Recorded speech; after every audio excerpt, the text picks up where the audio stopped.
So,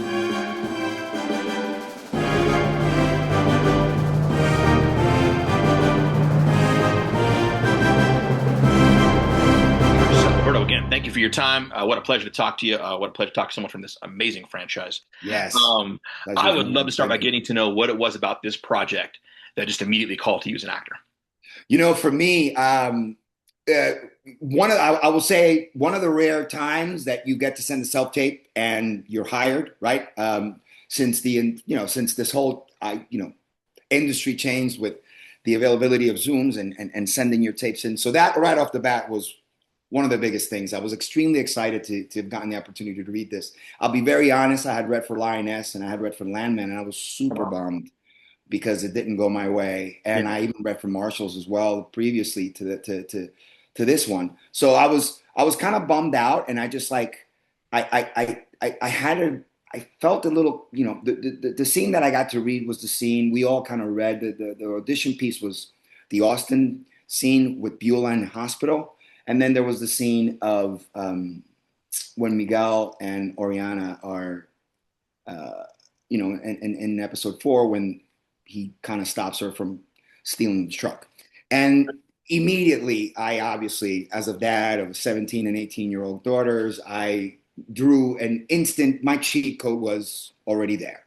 And so I knew that there was a humanity about this character that was important. But then as the details were revealed and when I was going to go and actually start work on this, obviously the underpinnings of this character, what he's connected to, which some I can't reveal yet because they're about to be revealed in the show, but the obvious connection that he has to this world that Beulah is obviously taking part in as well. And so he's a protector, but there's something human about him. There's something that he, beyond his duties, there's something that he connects to. And I think for me, that moment with Oriana just indicated that there was, I guess, if we're going to make an analogy, I think Oriana and Miguel are similar in the sense that they're both they're not, I wouldn't say troublemakers, but they're Yeah. kind of on their own, and they're stirring the pot a little bit. And so as an older troublemaker, he definitely was, he felt the need to kind of guide. I think he likes Oriana. I felt like Miguel does. There's something that attracts him to Oriana, not anything physical, but there's something about her quest for autonomy is something that I kind of appreciate Yeah. from the Yeah. personal and as a character standpoint. Um, and that's contrasting a little bit with the fact that Miguel's not too happy to be tasked. This isn't really why he's there. He's not a babysitter. So I think that the faster he can kind of align her, so that she doesn't make that much trouble for him Yeah. while he kind of tends to the real duties. So this little side job that he has to do, I think Miguel does not he doesn't want to create more of a job, more work than he needs to with regards to Oriana. So I mean that was the simple way that I connected to that, and I mean there's so much more to come, right? He's Oh, yeah. connected to there's a lot of connection to the other world that we're going to be revealing in the second part of the season. So um, he's on par with his kind of rise in action where he should be. And kudos to the writers, obviously, because it made my job a lot easier. Oh, I can imagine. It is, yeah, I mean, the writing's so engaging. The whole show is so engaging, and I did appreciate. Yes, Speaking of that subtlety, I do appreciate the subtlety of kind of his final scene in episode 5. He yes, shuts off those lights to make sure, like, let's let them have their moment. He yeah, definitely starts yeah. seeing I more mean, and more of that obviously, come yeah. along.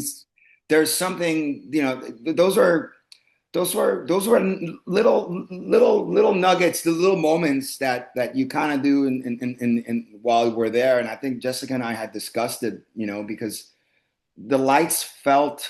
I think we did that one or two times first, and it just instinctively. I think the second or third take, I turned the lights off, and it was something that fit. Yeah, Jessica was very amped about the idea, and she just told me to do it again. So we just kept, it felt natural. yeah, Obviously, it felt organic. It's what he had to do, and it was perfect. yeah.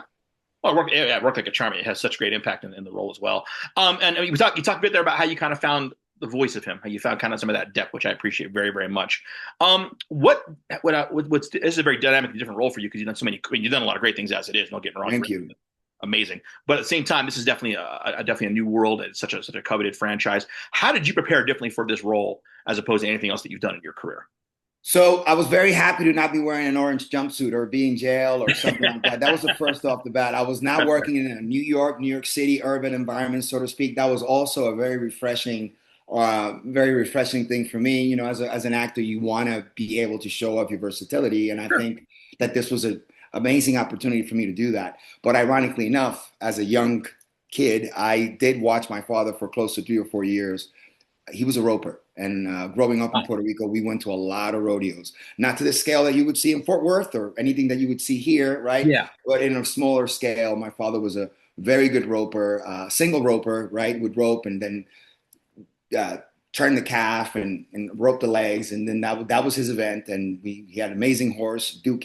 And so we got to learn a lot. My brothers and I got to learn a lot about horsemanship and being present. And for me to then be able to take that little bit of or it was a good while, it was a good amount of time where I loved the rodeos, I loved my boots. I remember wearing my boots even with shorts as a little kid because I loved them so much.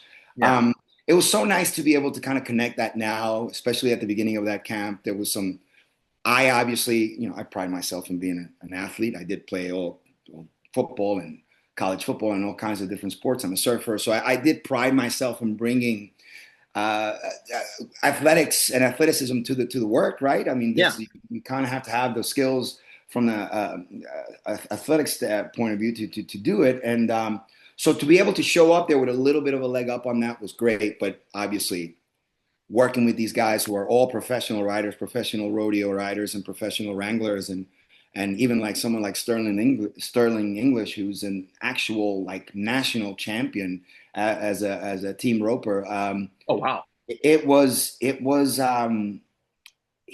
you kind of you want to make sure that they approve your work because these are the real guys. Yeah. So Yeah. Absolutely. if they kind of give you the nod, the head, and kind of like the thumbs up on the work, then you're doing something right. And so I was constantly trying to challenge myself, watching a lot of the work that they were doing and trying to emulate or replicate or trying to see what the fundamental aspects of like the common denominator things that you can see from all the different writers that they were doing similarly. That was important, even though Miguel doesn't really do a whole hell of a lot of doesn't do any roping or rodeoing, just from the standpoint of being on a horse, Yeah. being able to control the horse, being able to be connected to the animal and properly bring we are essentially walking the animal to a certain point or a certain place that you got to come to, et cetera, et cetera. But you have to do that with a certain level of legitimacy, and it was so important to me. I mean, I spent a lot more time writing than I did on set, and that was because once we got done with our mandatory, so to speak, cowboy camp, Yeah. we were sort of given the green light to continue to go up, and we hung out at Bosque Ranch and we just had days on end. Like, I mean, sometimes 4 or 5 hours a day. If there was a week where I worked, let's say a Monday and a Friday, I was in Fort Worth for the week. So Tuesday, Wednesday, Thursday, I was riding. So it was a lot of fun. And the fact that they kind of gave us the opportunity and the freedom to do that, and that the guys had the time to give us that was amazing. Just Oh yeah. amazing. Oh, cool. This lifestyle, I tell you, is very addicting. Yeah, yeah, I can Very, see. very addicting. You know, From a little city slicker like myself to go down to Fort Worth and spend all that time in Weatherford and Ferris and getting to see all the, and I got to go to at least 3 or 4 different rodeos, so I cannot wait to go. I just can't wait to get back. oh, it makes total sense. It really is. It's funny.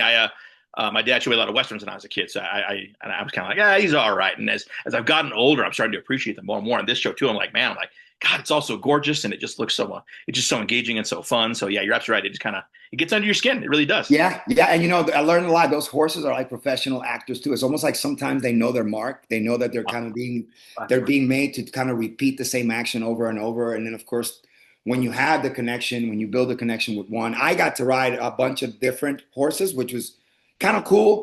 Jason Owen and Paul Freeman, they kind of, I feel like they felt that they could trust me a little bit. So they wanted me to get on as many horses as possible, which was a challenge. Some of those horses are very different. They're very different. Some of them just from the way they trot, they gallop, and they lope a little bit different. But that was a big source of pride for me that the guys entrusted me to do that, and I took every opportunity to the fullest extent because I knew it would bring legitimacy to my role and to what he was doing. There was a calmness about being on that horse that I feel was equal to the way that he is on foot, right? Like when Miguel is in a scene, he's calm, quiet, he's collected, methodical. Things are going on in his head. You don't know what they are. It's all part of the same deal. Now you got to do that on the horse. Makes total sense. That makes total sense. And actually, that takes me right to my next question as well, because obviously put in some amazing work in this. You try the Taylor Sheridan universe is something you've obviously wanted to be a part of for quite some time. Yes, very much so. Very now bad. that you get a chance to do all these amazing things, and you had a chance to be a part of it, and we'll continue hopefully for many, many seasons to do so. Yes. What does it mean to you now to be a part of something that you wanted so much? I mean, this is right. You when you reach a level, then you want more. So obviously, it's an honor. It's a thrill. Everything happens for a reason. Like I said, my situation coming from, I guess you can say, a couple of no-goes, a couple of failures, and not being able to get on others. I feel like God has a plan. This was the right one for me, and it fit perfectly. And I'm gonna this is part of American TV movie history. This show is the biggest show Paramount ever, in the history of Paramount. And Taylor is such a force, someone that we're going to be talking about for many, many, many years to come. And all I can say is that I want to live up to every single challenge that is put in front of me. I'm excited. I feel like there's a mentality that I think that has always worked for me in my career, and that is that you're always a freshman. You're always a freshman or a sophomore. You're never the expert. You're never satisfied, right? There's always something you can learn. There's always something you can do. There's always new challenges that you can rise up to. And so for me, there is no. I mean, this is just to be part of this franchise. It's a lifelong. It's got to be up there with my highest achievement, obviously, and it continues to be. My kids, my family, all my friends, everyone is just through the roof about this. I mean, there's not a single day that unexpectedly I live here in Jersey, and people there. I mean, there are some serious people that are. I have gotten pulled aside, and I've been approached in places where I least expected anyone to know, and especially I'm kind of incognito, the glasses, the mustache. I don't look, I don't have the getup. I don't walk in that look in my daily life. So it's beyond, man. It's like I'm living in a little bit of a fantasy world, and I don't ever want to come down, but I know that that just means that this is something that's very, very special, very unique. It really is. I mean, it really is special. It really is unique, and it's such an intelligent Western as well. I think. Yes. I love more Yes. about it. There's so many beautiful Yes. themes and so many beautiful underlying portions of it. I'm curious too, if you could kind of give us a little insight as to what you kind of hope audiences take away from this when they've had a chance to digest season one, because there's so much about second chances and so much about how the universe kind of just forces us to start over. Speaking of those forces of nature, how we start over sometimes whether you like it or not. I'm just curious what you kind of think thematically people could take from this. Having had that opportunity to live that lifestyle, the rugged lifestyle, the cowboy lifestyle, the Wrangler lifestyle, being in that environment with the animals and with the elements, right? All that stuff. There's something so rugged and natural about that. There's something that kind of goes through the roots and like nothing to do with technology, nothing to do with any of the advances and none of the current, accessibility that we have for every single thing and the instant gratification. There's a process and there's a daily routine aspect and the survival and the perseverance of being able to just be in that environment every day. Something, the wranglers that we work with, a couple of them are farriers, and they all understand. They're all sort of, they have a minor in veterinary work with the horses. They can take care of them. Like there's just something so hands-on about that, right? There's something so specific about that is you're not going to be able to get through or to rise up to the challenge if you're not willing to just believe wholeheartedly in process. And process usually means that you have had to establish like a life experience with the trials and tribulations of that work, of being in a farm, dealing with these animals, just cutting them, moving them around, letting them out to pasture, coming back, and just the work that's involved in this life, and the way that Rip and Beth are kind of like losing everything and gaining it all back, and they Yeah. lose everything and then they gain it all back. And in this world, it's not about anything other than just pure balls, pure tenacity, and believing in yourself, right? Like just betting on yourself no matter what, that scene of Cole in the beginning riding through the fire and just saving the one calf that was kind of left behind. Like, no, that was, it's just, I can go on all day, it's just, it's perfection. It's just No, really it really perfection. is. I mean, you're absolutely right. In the first 5 minutes, you're hooked. That's all there is to it. You You're got. hooked. Exactly. I binged straight through, so I feel you 110% on that. The last question I have for you, obviously, I can hear it in your voice, just how excited you are, how passionate you are Yeah. about this, how much you love being part of this. We talk about that too. To bring it all kind of home, what are you most proud of when it comes to what you've accomplished in season one?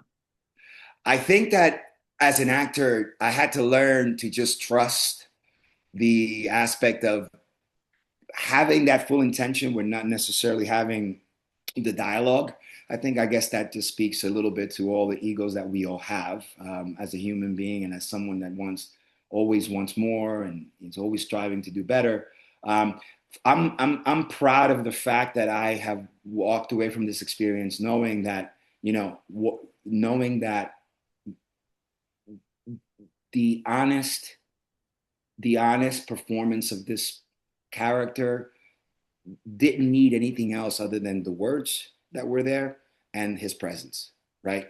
And there wasn't a lot, but there was a connection that he has to everything that he was doing. He fully engages with everyone around them all the time without necessarily having to speak any without having any dialogue. It's a look, a stance, just the body language. That I'm walking away from a better actor, just understanding that and having had the opportunity to play the role this way. Because, every single one of the directors gave me the same note. Greg, Phil, Jessica, Christina, they all said the same thing. I know that there's a tendency from time to time to want to get ahead, maybe want to do more. But Yeah. this was a classic example of like, listen, we trust you. What you're doing is exactly what we need. Take one for yourself to get it out of your system. Like we'll give you a take or two, but let's meet here. Let's meet in the middle. Let's meet where this is, and I think you'll be very happy when you see the final results. And all of them had that same note for me. And I mean, that's the collaboration process of all this too, right? It's like Yeah. Yeah. Absolutely. you put it in their hands, and I was in very good hands the whole time. So I'm very proud of the work. Very proud of the way this came out. As you should be. As you should be. Again, Thank you. there's Berto. Come here. So it's all said. Yeah, yeah. Thank you, man. Appreciate that. Oh no, thank you, man. Thank you for the time today. That's Thank all the time we you, have. John, and we appreciate it. Not a problem. Thank you guys. Appreciate it. Have a great day, everyone. Thank you again, Berto. Appreciate it. You too, John. Appreciate you. Hope to see you soon. See you.